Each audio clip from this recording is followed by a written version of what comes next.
어제 말씀을 통해서 보니까 하나님께서 아브라함을 부르시고 말씀하셨어요. 명령하셨습니다.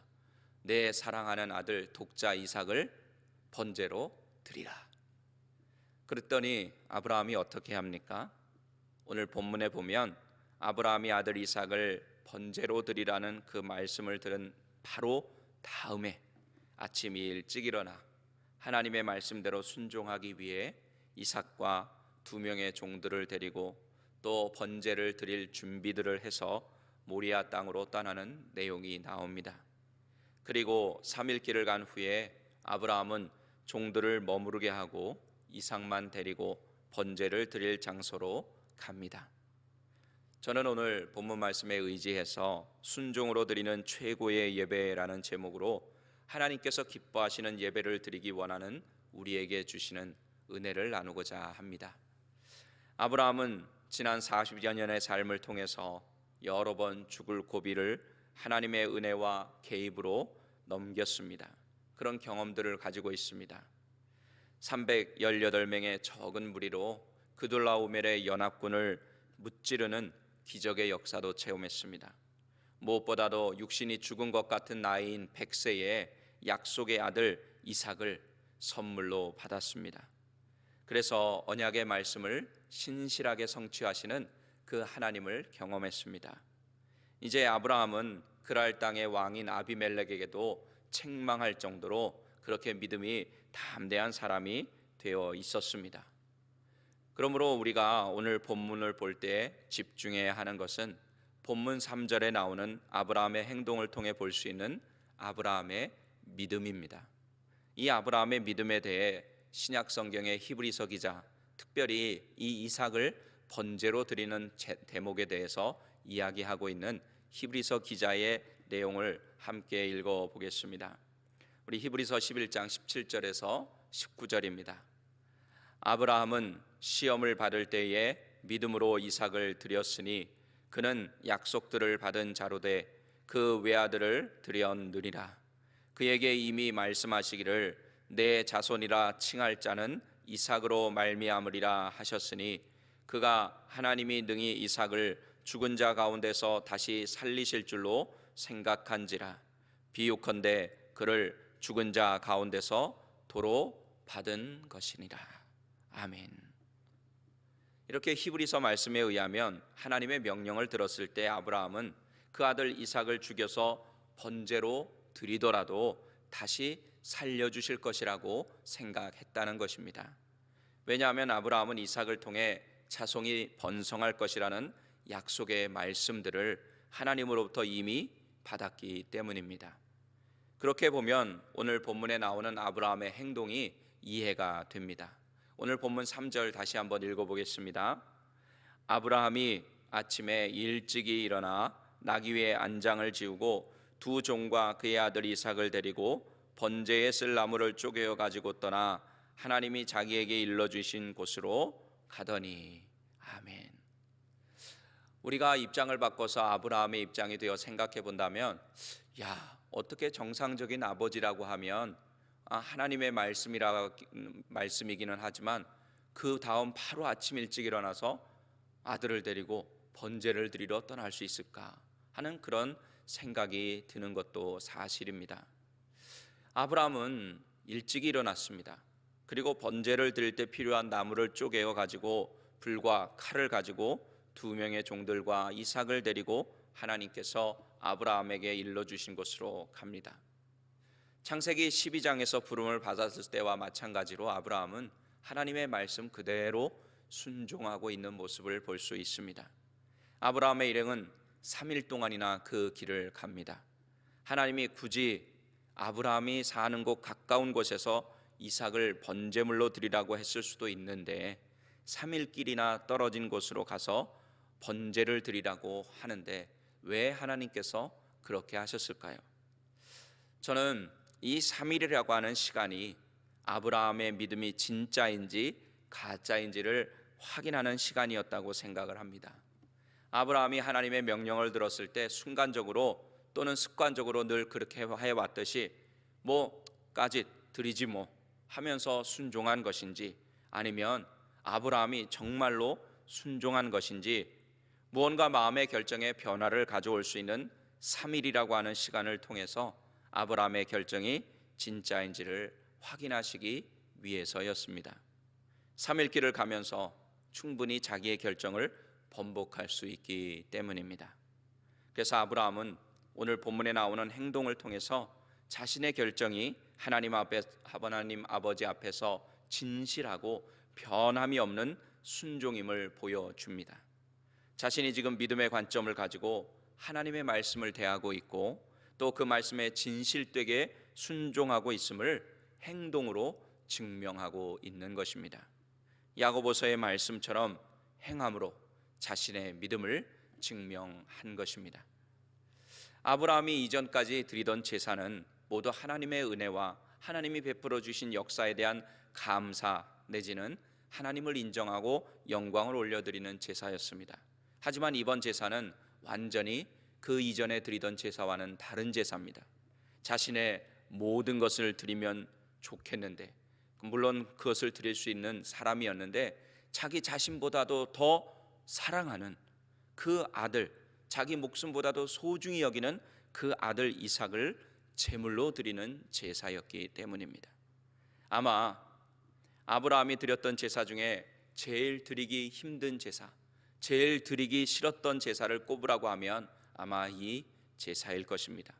그런데 아브라함은 3일 길을 가면서도 하나님께 이삭을 드리겠다고 하는 그 순종의 마음을 변하지 않았습니다.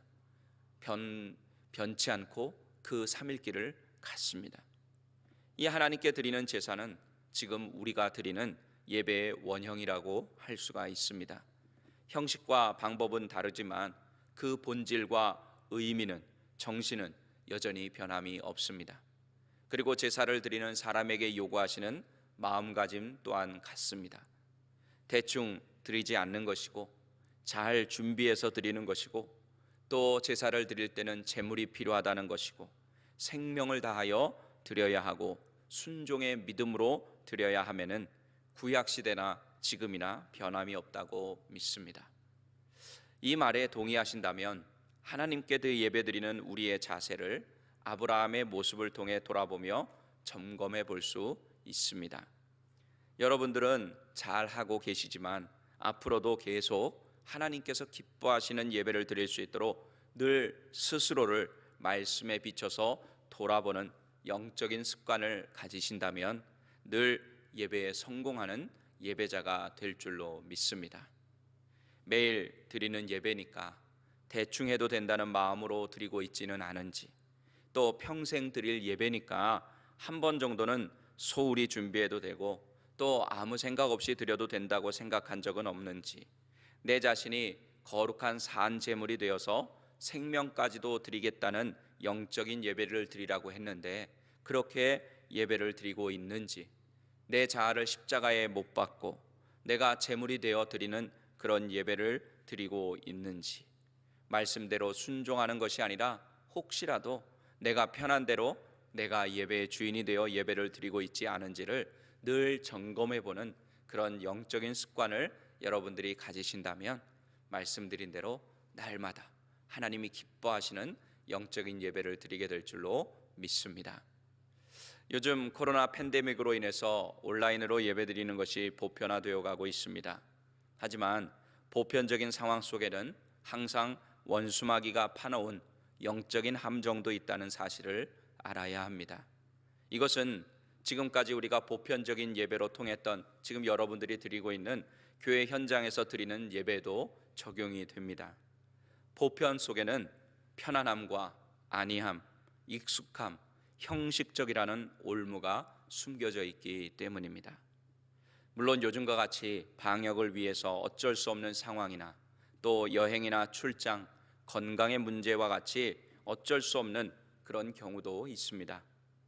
우리가 교회에서 예배를 드리든지 온라인으로 예배를 드리든지 중요한 것은 하나님 앞에서 우리의 마음과 생각의 태도라고 저는 믿습니다. 하나님 아버지 앞에서 어떤 마음, 어떤 생각으로 예배 드리느냐가 중요하다는 말씀입니다. 예전과는 달리 이제 앞으로 우리는 어떤 예배를 드릴 것인가 선택해야 하는 순간들을 지금보다도 더 자주 맞이하게 될 것입니다. 그럴 때 건강한 예배를 드리기 위해 올바른 선택을 할 수 있도록 기준 한 가지만 말씀드리려고 합니다. 그것은 자기 자신이 예배의 주인이 되는 자기 중심의 예배가 아니라 하나님 중심의 순종의 예배가 하나님께서 기뻐하시는 건강한 예배의 기준이 되어야 한다는 것입니다. 사람이 중심이 되는 예배를 드리면 사람이 누가 되는 거예요? 하나님이 되는 거예요. 그렇죠? 하나님이 되는 거예요. 그러면 사람이 하나님이 되면 사람이 영광을 받는다는 것입니다. 거기에 제일 위험도가 높은 사람이 누구겠어요? 목사겠죠. 그죠? 목사. 이 목사 중심의 예배를 드리면, 목사도 사람인데 목사가 주인이 되는 그런 예배를 드리면 하나님의 영광이 나타나지 않습니다. 목사가 중심이 되는 예배가 아니라 하나님이 중심이 되고 하나님이 주인이 되시는 예배를 드려야 한다는 것입니다. 목사뿐이 아니겠죠. 다른 우리 예배 드리는 모든 그리스도인들, 또 직분자들, 모든 성도들에게도 해당되는 이야기일 것입니다. 오늘 아브라함이 왜 굳이 3일 길을 가서 하나님이 정해 주신 그 장소에까지 갔을까요? 단순히 이렇게 생각할 수는 있죠. 아니, 하나님 말씀이니까 순종해야지, 순종했으니까 그렇게 갔겠지. 맞습니다. 근데 한번 이렇게도 생각해 볼 수 있습니다. 아브라함이 아들 이삭을 하나님께서 지시한 모리아 땅으로 가서 드리라고 했을 때 속으로 그래, 내 아들 이삭을 드려야지. 근데 못하러 3일 길이나 가 편하게 집 뒷마당에서 드리지 하며 뒷마당에서 이삭을 번제로 드리려고 했다면 과연 이것이 하나님 중심의 순종의 제사였을까? 진정한 제사였을까? 온전한 제사였을까? 여러분들 어떻습니까? 하나님이 아들 이삭을 드리라고 해서 드리려고 했어요. 근데 그것을 하나님이 지시한 것이 아니라 그냥 편하게 뒷마당에 대서 드렸어요. 여러분들 어떻게 생각하십니까? 그냥 이삭을 진짜 드렸으니까 그것도 제사 드린 것이 맞다, 아니면 좀 아닌 것 같다, 온전하지 못한 제사 같다. 여러분들 한번 생각해 보시기 바랍니다. 한국 교회나 한인 교회가 주일 예배는 11시에 드려야 할 것처럼 생각하는 경우가 있는데 여러분들 꼭 그런 것은 아니라고 하는 거 아실 것입니다. 저희 교회도 주일 예배를 11시에 드리고 있지만 저는 성도님들이 하나님께서 기뻐하시는 제사, 하나님께서 기뻐하시는 예배를 더 잘 드릴 수 있는 그런 시간이 있다면 교회 리더들과 의논해서 충분히 옮길 수 있다고 생각을 합니다. 왜 이렇게 말씀드리냐? 중요한 것은 시간 자체가 아니라 정해진 예배 시간에 나의 삶을 맞추는 것이기 때문입니다. 시간 자체는 10시에 예배 드리면 어떻습니까? 10시 50분에 예배 드리면 어떻고 12시에 예배 드리면 어떻습니까? 중요한 것은 내 삶이 교회에 정해진 시간에 맞춰 나가는 것입니다.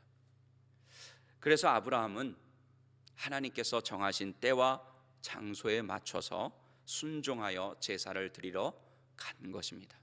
만약에 그 길이 열흘 길을 가야 됐다고 했으면 아브라함은 아마 그 열흘 길을 갔을 것입니다.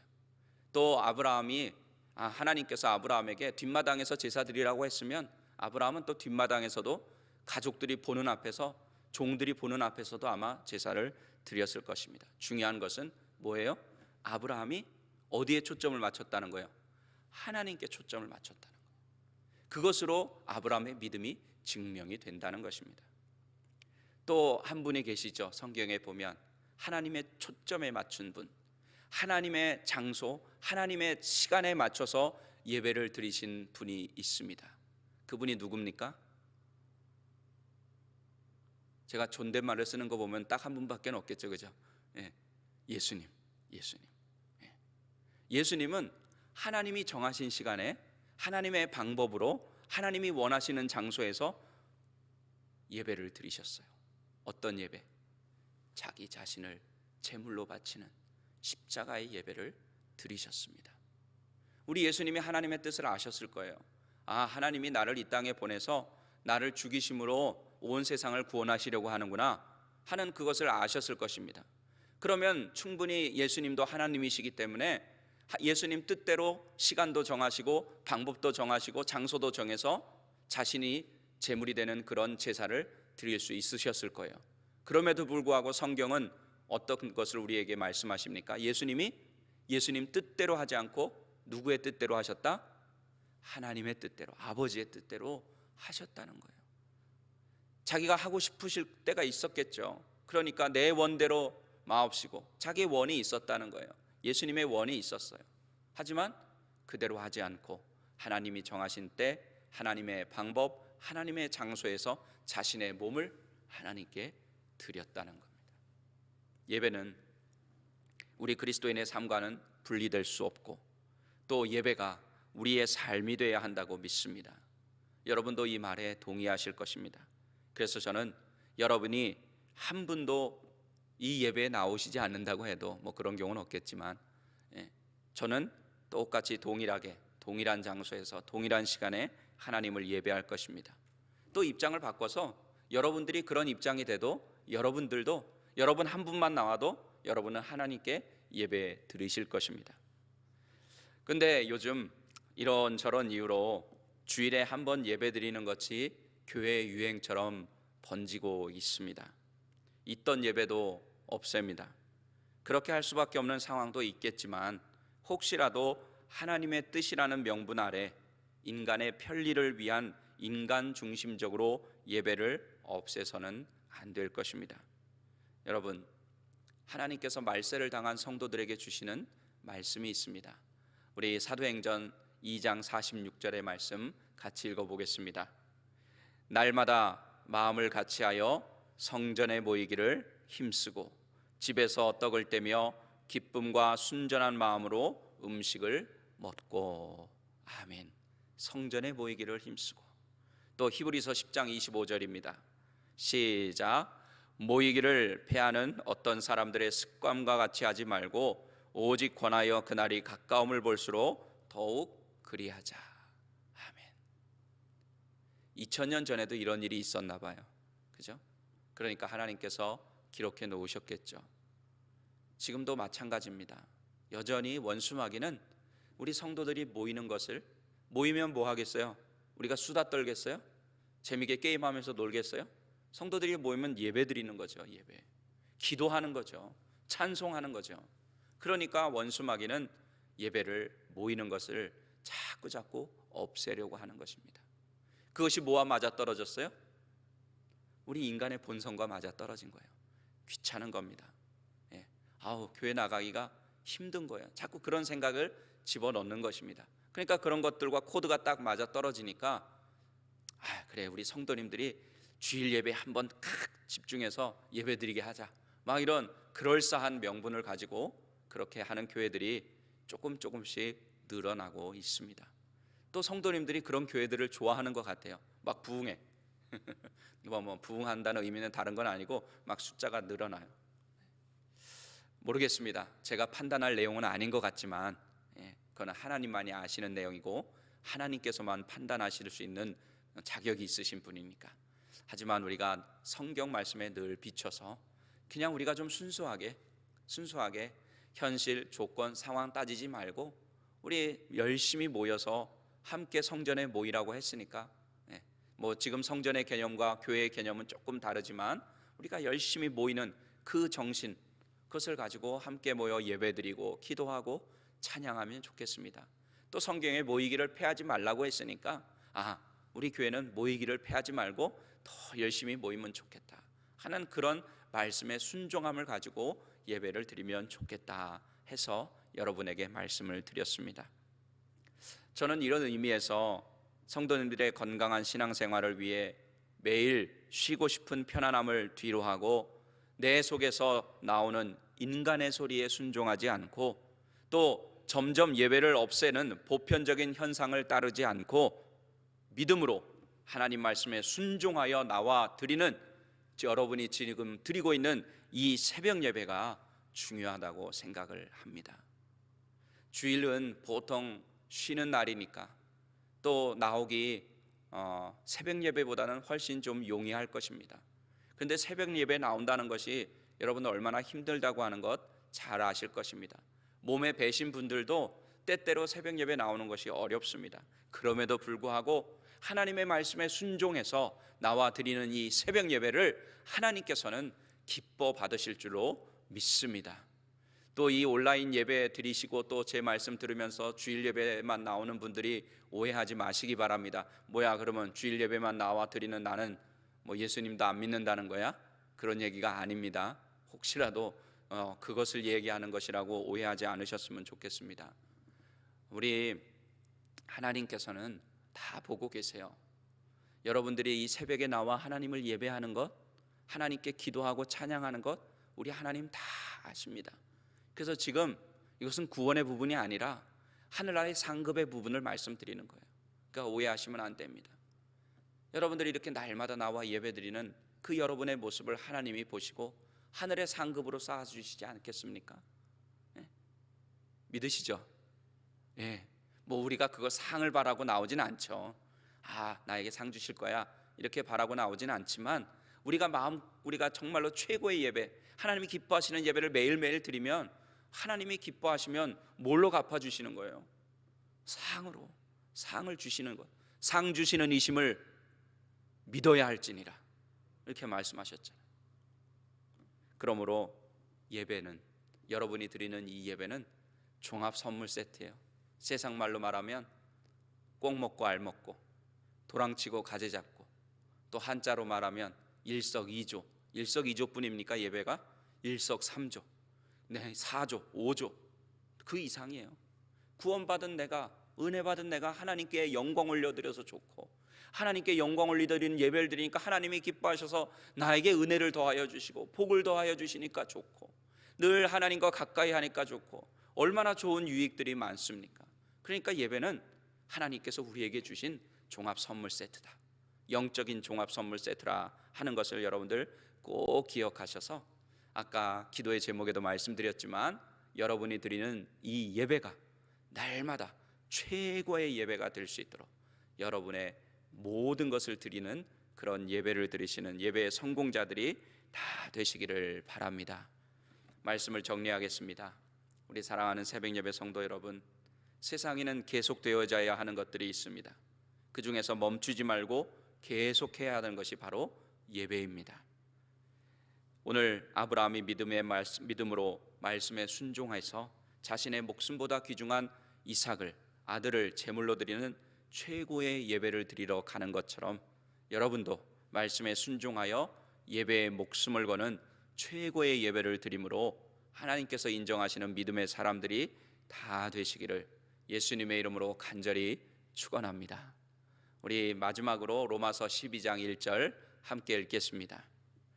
그러므로 형제들아, 내가 하나님의 모든 자비하심으로 너희를 권하노니 너희 몸을 하나님이 기뻐하시는 거룩한 산 제물로 드리라. 이는 너희가 드릴 영적 예배니라. 아멘. 기도하시겠습니다.